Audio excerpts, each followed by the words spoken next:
dikirimlah para pekerja Cina membangun jalan, jembatan, dan sarana infrastruktur lainnya. Tiba-tiba di suatu hari, ternyata pekerja-pekerja itu memegang senjata dan menguasai ibu kota dan pemerintahan. Dalai Lama ditangkap dan diasingkan ke luar negeri. Ternyata mereka adalah para tentara yang menyamar jadi pekerja.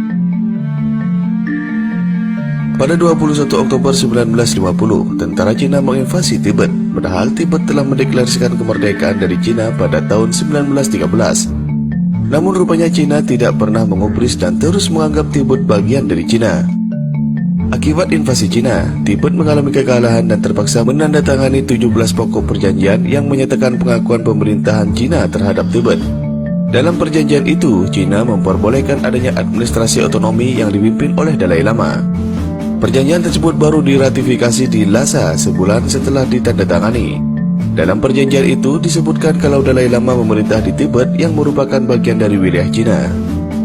Perdana Menteri Tibet Runggawa kala itu tidak pernah mau menerima perjanjian dengan Cina. Ia menganggap Cina adalah penjajah yang tak perlu dipatuhi. Sebaliknya, Majelis Nasional Tibet meminta agar Perdana Menteri Tibet Runggawa menerima perjanjian itu sebab tentara Tibet telah dikalahkan oleh tentara Cina yang jumlahnya sangat banyak. Faktanya kala itu Tibet tak mampu melawan Cina. Indonesia harus bercermin dari Tibet. Sejak 700 tahun yang lalu, Cina sangat berbaik hati sama Tibet.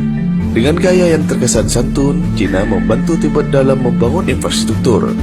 Proyek dikerjakan militer Cina yang dikirim ke Tibet sebagai pekerja pada proyek-proyek investasi pembangunan kereta api, jalan-jalan, dan lain sebagainya.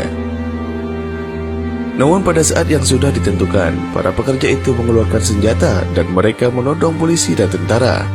Sampai akhirnya peradaban di Tibet hancur. Negaranya hancur sampai sekarang, dan mereka dalam kekuasaan Cina, kata pengamat politik kebijakan publik Marketing Metropolitan Watch atau BMW, Amir Hamzah kepada kantor berita politik RMOL beberapa saat lalu hari Senin tanggal 18 bulan 7. Dengan pola yang sama, Amir Hamzah melihat hal ini juga sedang dijalankan Cina di Indonesia kini.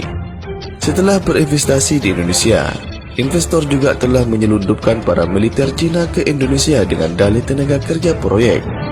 Dan kini, daerah pesisir Indonesia, dari pelabuhan Belawan bagian timur Sumatera, kemudian masuk ke Banten, sampai akhirnya Surabaya, sekitar 97% telah dikuasai oleh Cina.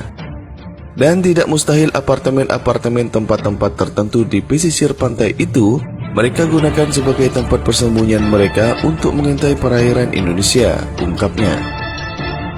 Kemudian, katanya, di Sulawesi Tengah ada pabrik nikel yang cukup besar, yang bahkan dari 6.700 pegawai, 5.000 diantaranya merupakan pegawai dari Cina.